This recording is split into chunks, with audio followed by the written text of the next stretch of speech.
So here, maximum number of records written from the batch of query in the database.query locator is a 50 million. We already discussed. For a loop list of batch size is 200. What is a loop list batch size?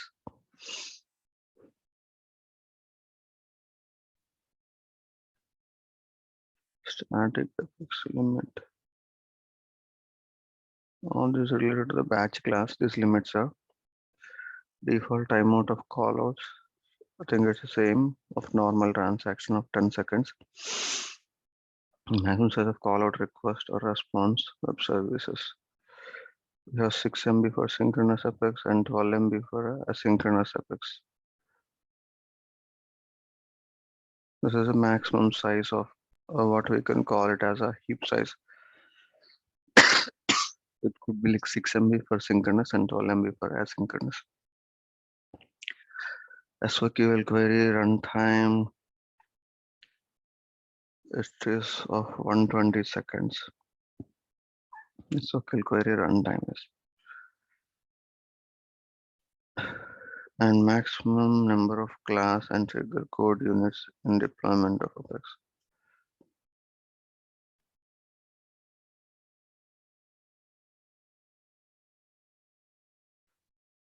And deployment of Apex, when we do a deployment, we can deploy maximum of 7,500 classes or triggers. So we do deploy a code, right? From development like sandboxes to the production or sandbox to a sandbox. We're creating a chain sets. So there we can move up to 7,500 only. We cannot move more than that many units of either classes or triggers together. The units. And Apex trigger batch size is a 200 and loop based batch size is a 200. This means, let's say, you are having a triggers on an object. Okay, so there is some change you did on a record. The trigger will fire, and your trigger is supported such that it could be single record or multiple records. So that the trigger.new or new map or old map, this will be having, if you do multiple records at a time, you will be having that multiple records. Okay, now if you are doing a more number of records, that is if you are trying to insert a data from a workbench or data loader or import wizard, it will split into a batches, like so you can mention the batch sizes, right? So there usually it will take 200. Even you can give more for a bulk, saying like up to 2000 you can give for a data loader, right? So but for trigger, when you having any trigger on a specific object, again it will split that records. If they're coming more than 200, it will split into a size of 200. That is what it means. So I will give you a simple example now. So at any point of time, the max size of a trigger.new or trigger.new map will be of size is 200. We cannot control the size, but the size will be of a 200, and it will execute multiple times of size of 200. Okay, if you're trying to insert 200 400 records at a time, what will happen was this trigger will be called with a trigger.new size as a 200 as once. If you have more than 200, this trigger will be called twice. First 200 records it will call once, and what are all the remaining records it's having, again it will start. So it will call twice if you doing operation on a 400 records. Similarly, this is when you're doing it a single time. So usually the data loader, all the batch size will be 200. So again, there will not be any split here. So, but somehow you're making that size bigger, like more than 200, like 400, 500, 600, like that. If you're doing, then again the trigger will be splitting those records into a multiple batches of size 200. So it will execute twice the trigger with the chunks of size 200. Is that clear? Do you have any questions here?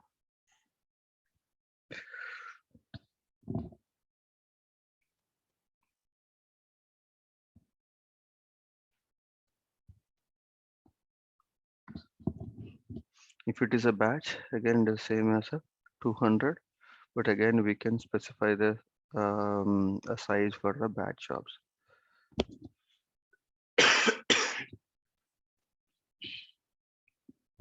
Now, batch jobs. In the batch jobs,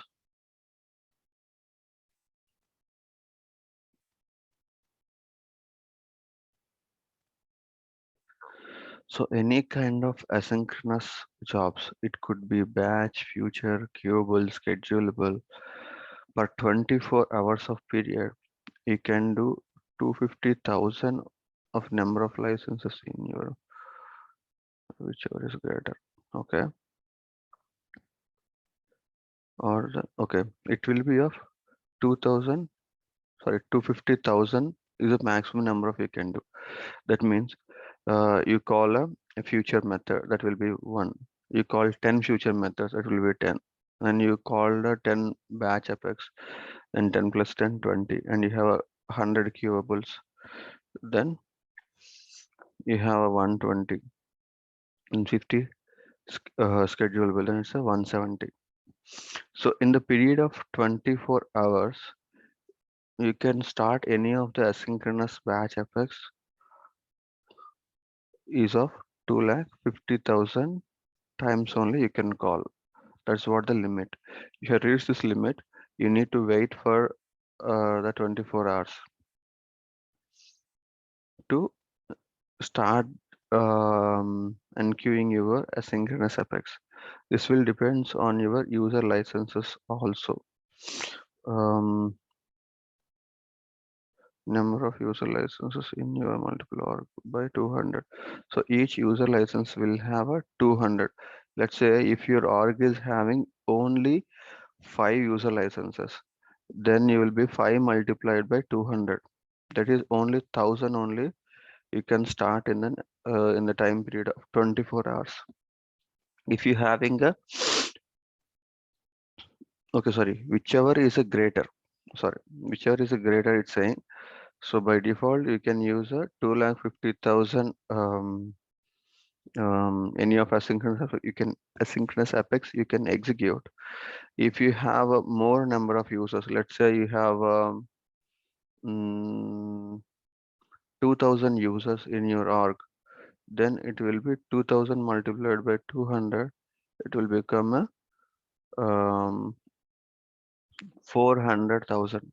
It will be more than this. So whichever is greater. So in those, when you're having a 2000 users in your org, then your limit will be 400,000. And number of synchronous concurrent transactions for long running transaction that last longer than 5 seconds for each org.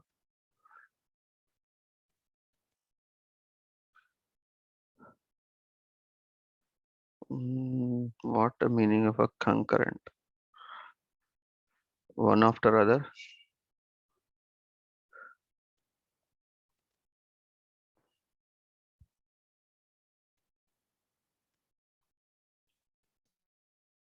Simultaneous. Yeah. So when you're having any kind of those synchronous Apex code, which is of 5 seconds or more, then you can do up to only 10 of those. Not more than 10 you can do of size of more than 5 seconds. So usually how much time we can run?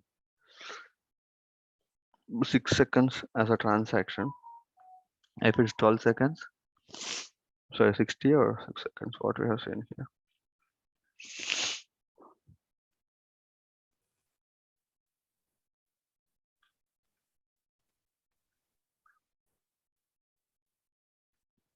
This is 120.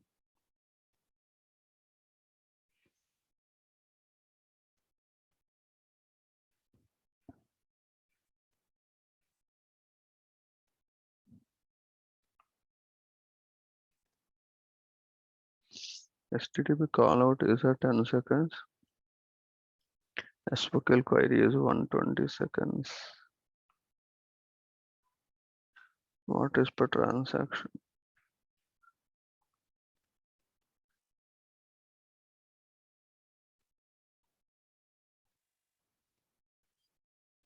So if you're having a transaction size of 5 seconds and you have a back-to-back transaction, then up to you can do a synchronous transactions of 10 at a time. It mean scheduled. The maximum number of Apex calls scheduled concurrently at a time. How many Apex jobs we can schedule is 100. And whereas in developer edition we have only 5. That means let's say we have a system.schedule, right? So you can schedule up to 5 scheduled jobs at a time in a developer edition, whereas in normal editions you can do up to 100 schedules. It's not um, total scheduled jobs. This is what how many jobs that you can schedule at a time. At a time you can schedule maximum of 100, but you can have more than 100 scheduled jobs. Maximum number of Apex jobs in Apex Flex queue that are holding a status. So let's say I have a batch Apex. So I will start one batch Apex. Similarly, I can start a multiple batch Apex. What will happen usually? You can have a multiple batch Apex that you can start, and it will run whenever the system resources are available. So initially it will be queued, then it will be not started, then in progress, then completed or failed or aborted. These are the different status of a batch Apex. So let's say you have some long running batches on a 10 million or 5 million records, which will take some time. So you having a multiple batch jobs similar to it. Then you have starting those batch of like um, system dot execute sorry database dot execute jobs. Similarly, we are starting a multiple Apex batch Apex jobs. Then you can do up to 100 which are not completed, which can be in queue. Let's say immediately you can do of 100 um, when there are more than already 100 jobs are in queue. If you do a new NQ, if you're trying to start a new batch Apex, then it will be rejected saying that your Apex Flux queue is full. So Apex Flux queue means what are all the jobs waiting to run in a queue. The maximum capacity is of 100. So once it reached 100, you cannot start any Apex jobs. Okay, that is what Apex Flux queue is. Apex Flux queue is where a batch job will wait to run because of system resources are not available or other batches are running. So when you're having more jobs to run, how many jobs parallelly it can run was 5 jobs. When you're having multiple batch jobs are queued and system can start 5 jobs actively. So remaining all will be in the queue. So when we have 100 jobs, so the 5 jobs can be in the active state and remaining 95 will be in a queued state. Whenever these 5 jobs, any of them are completed, then you will be having a space in Apex Flex queue. Then you can add a new job to run. So that's what these two limits are stating. Maximum number of batch apex job start method concurrently executions one. Anyway, when we have a batch start job, it will execute only once. Maximum number of batch jobs that can be submitted in the running test. Okay, when we having a test class, we can submit up to a 5 batch apex jobs we can write. So we will discuss about the test classes also, how to write a test classes for all different types of apexes. Maximum number of test classes that can be queued per a 24 hours period. So we can have 500 or 10 multiplied by the number of test classes in a org. So whichever is greater, so it could be 500 by default. If you having more number of users multiplied by, sorry, more number of test classes multiplied by 10, that's what that can be run for a 24 hours period. So when we run the test classes, sorry, when we run the test classes, when we are trying to um, deploy the code from one org to other, or specifically from sandbox to production, we had to run the test classes and see the coverage for the Apex. Then only you can deploy the code.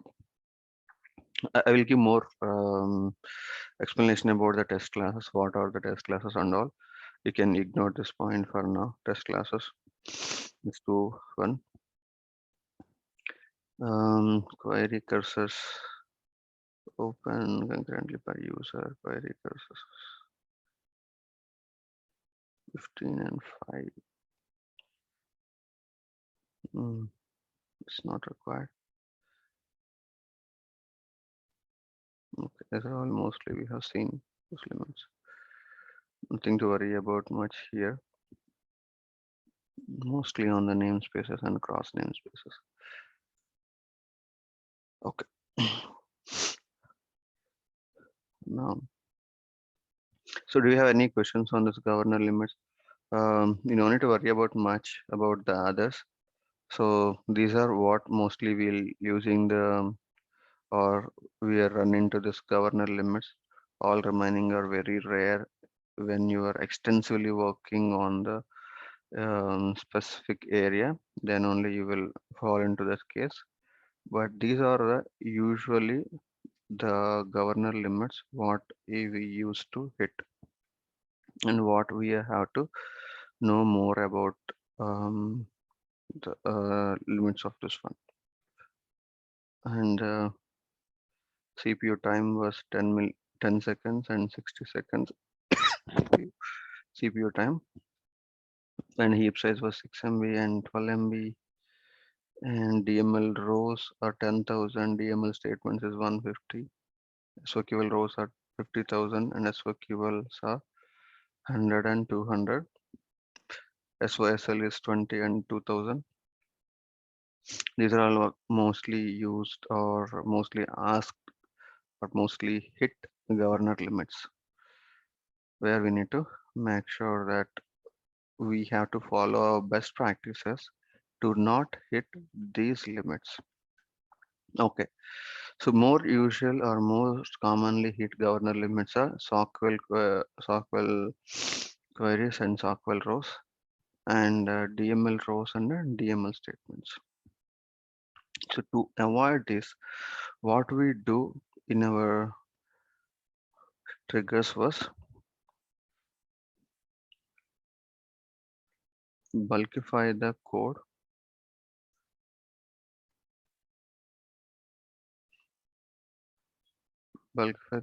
and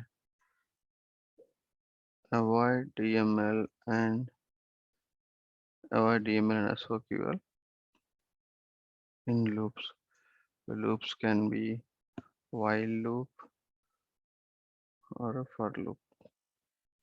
So we have to bulkify the code in triggers so that it will not hitting any governor limits. And then try to maintain single trigger on object as object. That means why this was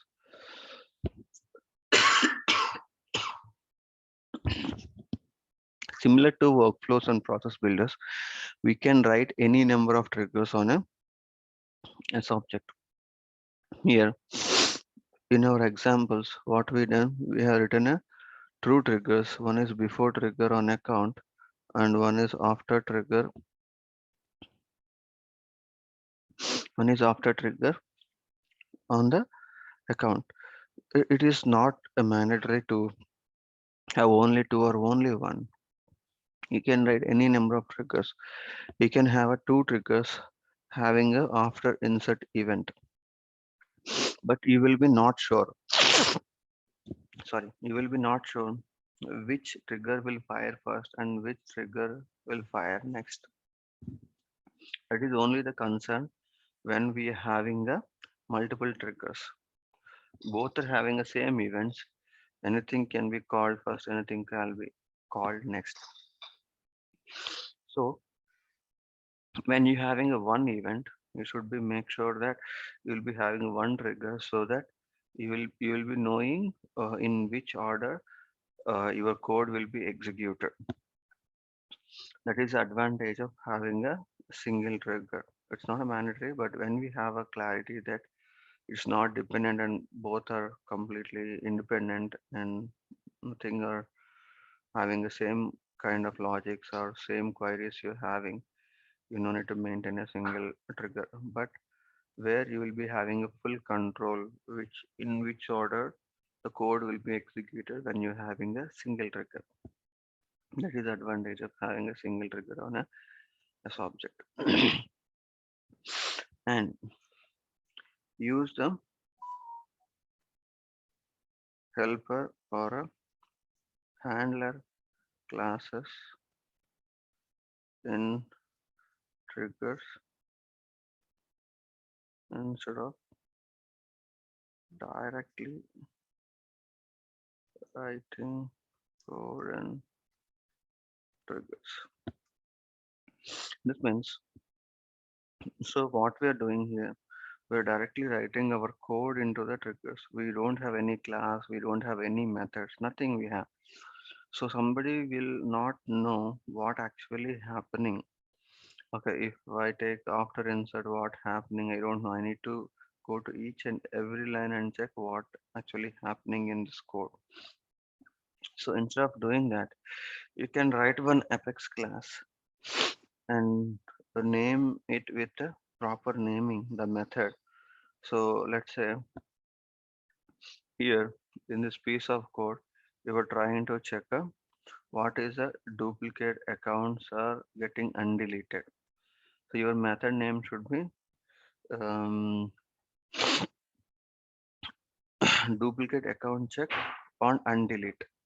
You can name the method like that. Okay, then you will be having an idea. And here, what you will be calling, you will have Apex class and name a method like that, and you will move all this code to your method, and simply you will call that method so that your code will be readable and easily understandable, and you will be having a high level information what is happening in your trigger. And that is the advantage of having a Apex handlers or Apex helper inside the Apex triggers so that the code will be more organized and easy to understand and readable. That's what the advantage of having a helper and handler classes. And one more, let's say the similar thing, you have a duplicate check when you are creating a records. When you're creating accounts also, you want to have a similar logic. Then you no need to like a mess like allowing here to trigger dot is insert or something. You don't need to worry about that. So simply um, you can call this method at the same operation like after insert also you can use that method so that your code will be clean, and for each event what are all the parts of code you want to execute, that you can mention as a method name section by having a helper or handler class methods using in a triggers. And next, we have to avoid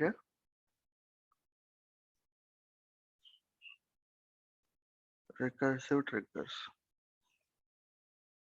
So where is the possibility of a recursive triggers? You know, after update events are mostly where the recursive triggers happen. So in after update triggers, we need to be very careful and make sure it is not a recursive trigger. How we can avoid the recursive triggers? We can make sure the conditions are proper based on your business logic. Because we have only one business logic, now you have a clarity that it is not executed multiple times, just I have changed the condition. When the business is growing and you have more logic in your after triggers, how you can avoid the recursive triggers? The recursive triggers, how we can avoid was by by maintaining the static flags. So what is static flags? So I will maintain one variable, and I will say that whenever first time I will enter into this trigger, I will mark that flag as a okay. I have already entered this. I have already executed this piece of code. So do not enter again. That's what I do. And then when the next time the trigger is fired, it will check for the flag and says that okay, this piece of code is already executed because the flag become true. So maintain a if saying that the flag is false, then only enter. If it is true, that means already enter. So skip that code. That means the trigger will not fire again. Okay, that's how maintaining a static flags to avoid a recursive triggers. And what else we have? Hmm,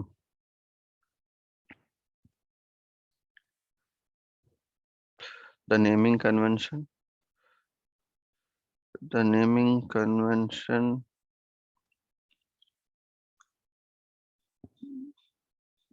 for the handler methods and trigger names,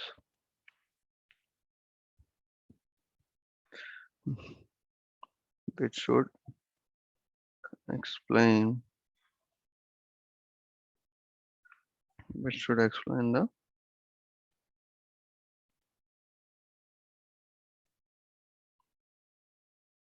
code logic,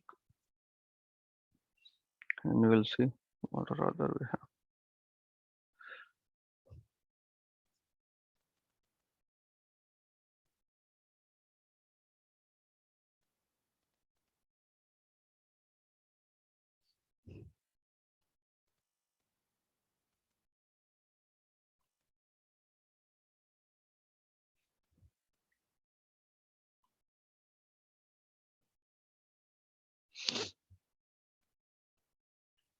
One is bulkifying the code.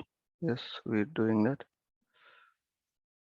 And then avoid SQL and the statement inside the for loop. That's what the same repeated here. Bulk favor helper method is also same. And streamlining is efficient for using collections. So the bulkifying by using collections only, we can bulkify. The same point they have split. Streamlining the queries and efficient for a loops.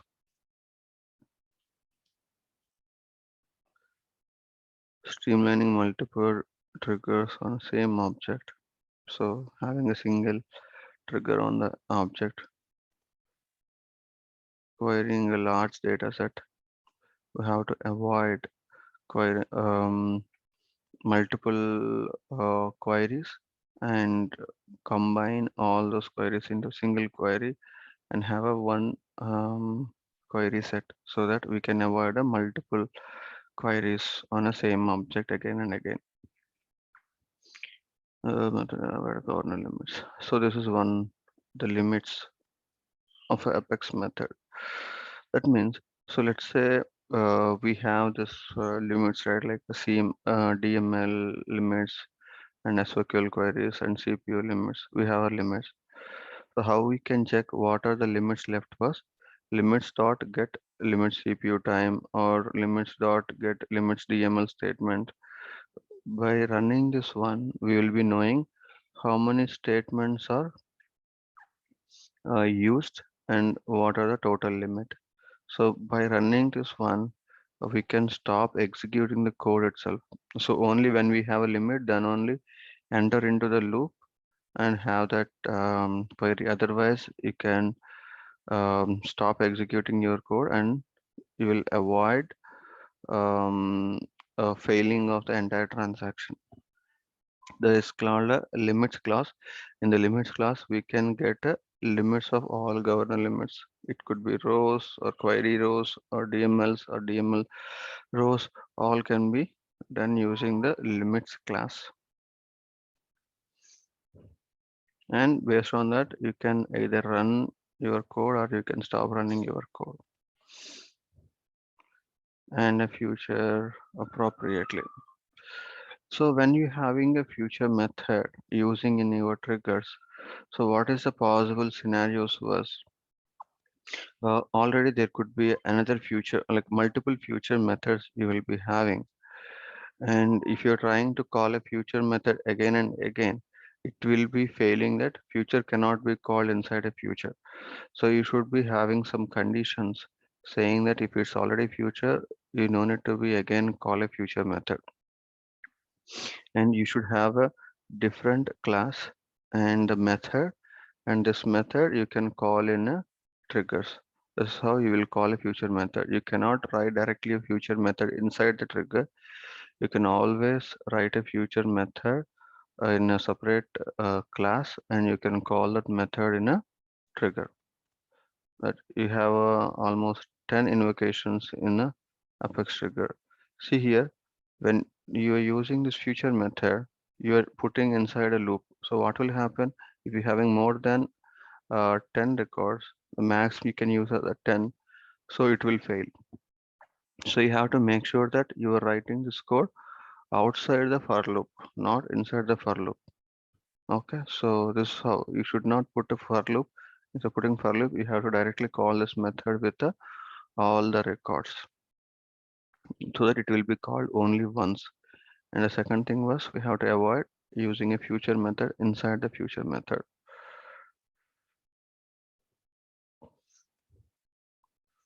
Only using a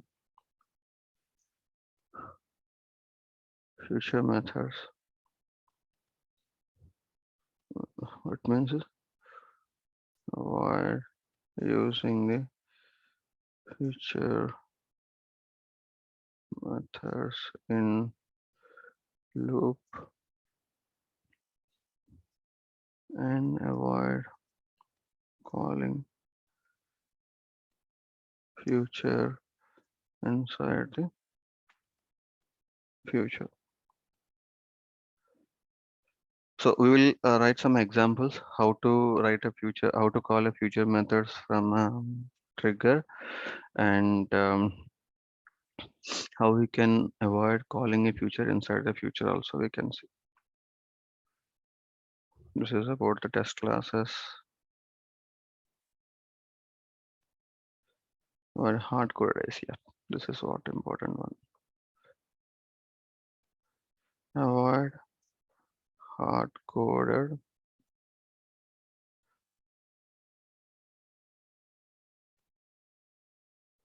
in the Apex.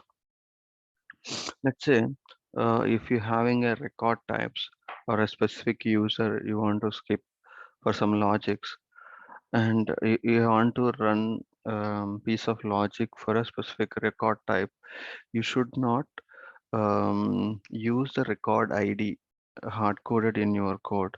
Instead of that, you have to query query for that and get the ID and then use the ID.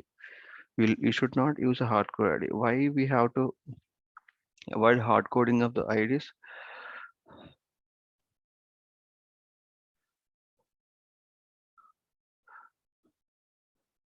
So IDs of record types, for example, are different from R to R, which means like uh, sandbox to sandbox and production. We'll be having a let's say if you're having an account, we have a customer and partner record types, right? So you want to run your piece of code only for a customer account type, not for a partner account. So what you will do if the account sorry, if the account record type equal to customer, you will put it in the hardcode value in the if condition and run your logic. Okay, and everything is working fine, and you will deploy this code to a different environment for testing. What will happen? It will fail there.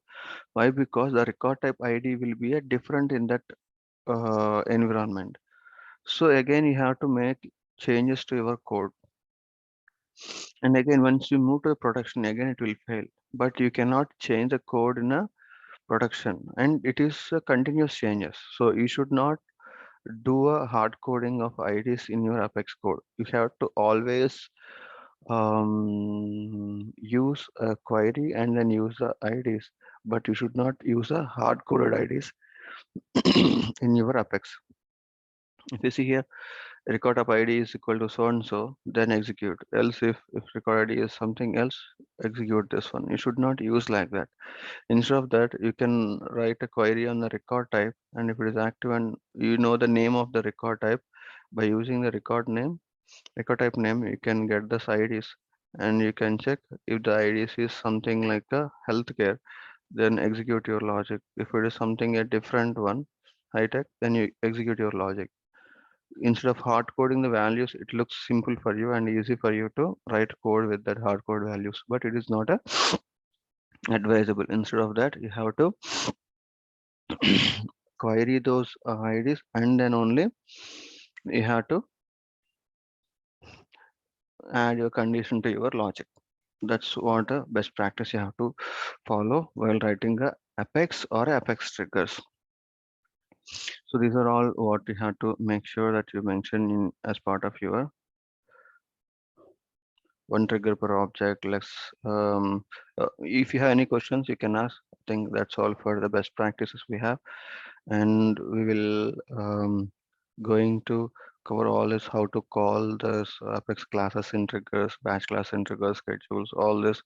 We'll write some examples tomorrow and have those examples ready. And we're going to discuss about email, sending out emails from Apex and how we can send an email to a Salesforce and how to read those emails and then custom immutable in batch class and what are the test classes and SOSs. Hardly these are all what we left in the Apex. Mostly we'll be wrapping up by next week. This development classes. Okay. And meanwhile, if you feel any of the topics are missing, we'll cover in the next week. Go ahead and ask if you're having any questions.